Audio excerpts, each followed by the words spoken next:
नमस्कार, मैं आदर्श विद्या मंदिर माध्यमिक सांचौर से भिखाराम सियाग, कक्षा 10वीं, विषय Angrezi, unit 4th, golden rays book, third activity passive construction के बारे में डिस्कशन करेंगे।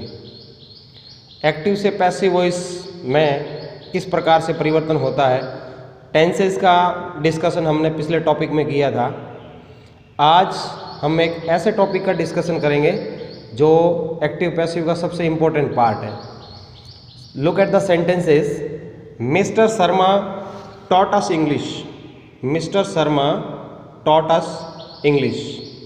इसमें आप इस सेंटेंस को ध्यान से समझने की कोशिश करिए। मिस्टर शर्मा जो है वो इस सेंटेंस में सब्जेक्ट का काम कर रहा है, टॉट वर्ब है, अस ऑब्जेक्ट है और इंग्लिश भी ऑब्जेक्ट है। इस सेंटेंस को आप ध्यान से देखेंगे तो पता चलेगा कि वर्ब के बाद में दो ऑब्जेक्ट दे रखे हैं। एक तो अस है जो इनडायरेक्ट ऑब्जेक्ट है और इंग्लिश है जो डायरेक्ट ऑब्जेक्ट है। तो इस प्रकार से इस सेंटेंस का हम पैसिव वॉइस दो प्रकार से बना सकते हैं। जैसे एक तो आप अस से सब्जेक्ट निकाल सकते हैं, तो अस का जो सब्जेक्ट होता है, अस है वो ऑब्जेक्टिव केस का प्रोनाउन है, तो इसका सब्जेक्टिव केस होता है वी। एक तो आपको सब्जेक्ट मिल जाएगा वी और दूसरा आपको मिल जाएगा इंग्लिश। तो पैसिव वॉइस में हम जब इसका ट्रांजैक्शन करेंगे तो इस तरह से करेंगे। अस से आपको वी सब्जेक्ट मिल जाएगा, वी और वी के साथ में टॉट है जो मेन वर्ब की सेकंड फॉर्म है।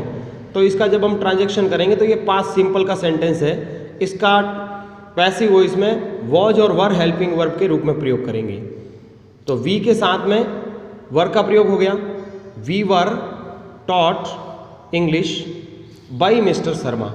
इस तरह से आप लोग एक सेंटेंस इस प्रकार से ट्रांजैक्शन कर सकते हैं और दूसरा इसका पैसिव वॉइस इस तरह से भी बना सकते हैं।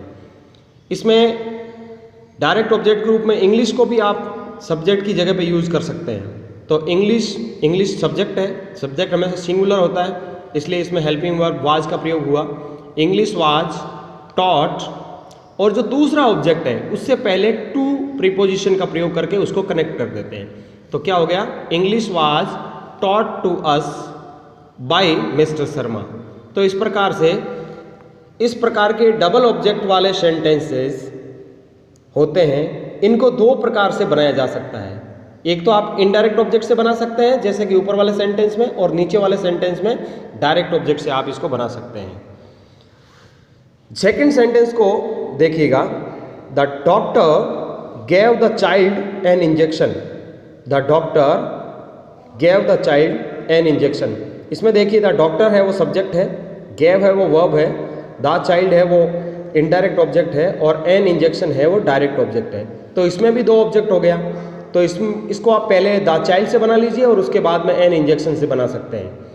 The child was given an injection, इतना लगा करके मैंने कोष्टक में लिखा बाय द डॉक्टर।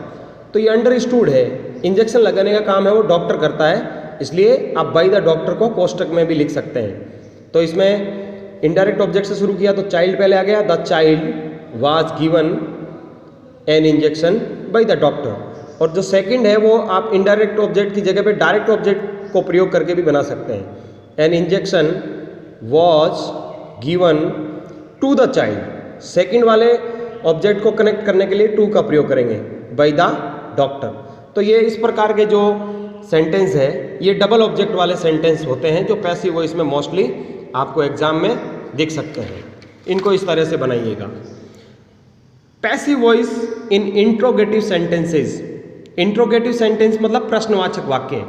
प्रश्नवाचक वाक्य में आप यदि प्रश्नवाचक वाक्य से सेंटेंस प्रारंभ होता है तो आप उसका किस तरह से पैसिव वॉइस बनाएंगे। तो इंटरोगेटिव सेंटेंस की पहचान क्या होती है, सबसे पहले ये समझ लेते हैं। इंट्रोगेटिव सेंटेंस में ये दो प्रकार के होते हैं। वाक्य के अंत में प्रश्नवाचक चिन्ह लगा होता है। और इंट्रोगेटिव सेंटेंस दो प्रकार से कैसे प्रारंभ होते हैं, एक तो हेल्पिंग वर्ब से स्टार्ट होते हैं। सेंटेंस के शुरू में do, does, is, are, am, did, has, have, had, was, were आ सकता है। और दूसरा है, जैसे इसका एग्जाम्पल देख लीजिए, जैसे विल यू हेल्प मी।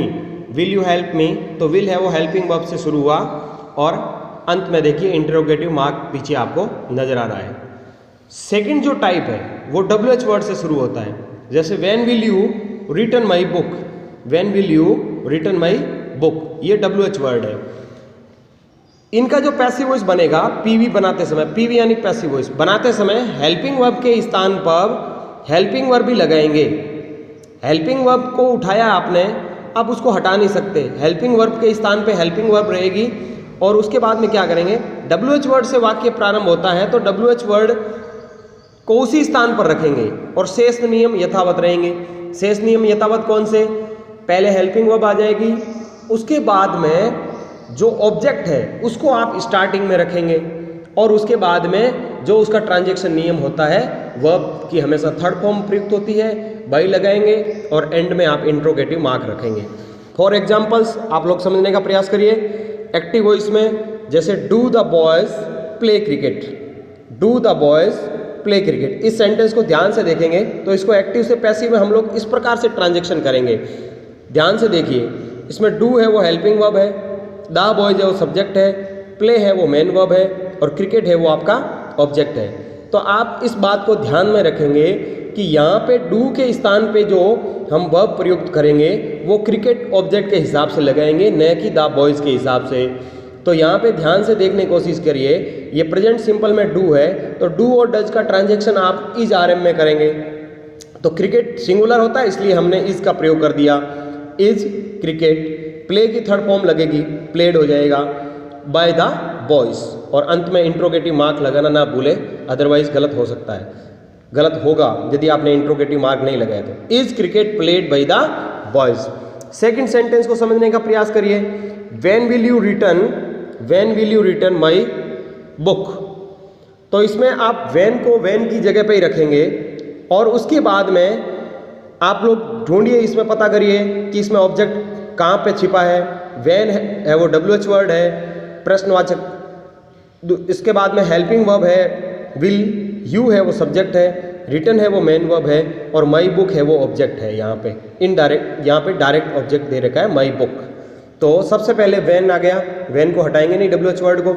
उसके बाद में जो ये विल हेल्पिंग वर्ब लगी है ये माई बुक के अकॉर्डिंग लगी, इसके हिसाब से, ऑब्जेक्ट के हिसाब से। तो व्हेन विल माई बुक, और ये फ्यूचर सिंपल का है तो इसमें आप लोग बी लगाएंगे, एडिशनल के रूप में बी जोड़ देंगे।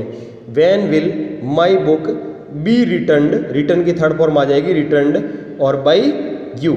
इस प्रकार से आप इंट्रोगेटिव सेंटेंस के और भी बहुत सारे सेंटेंसेस आप अपनी एक्सरसाइज में चेक कर सकते हैं, देख सकते हैं उनको किस प्रकार से बनाया जा सकता है। इस बात का पूरा ध्यान रख करके आप पैसिव वॉइस में बदल सकते हैं।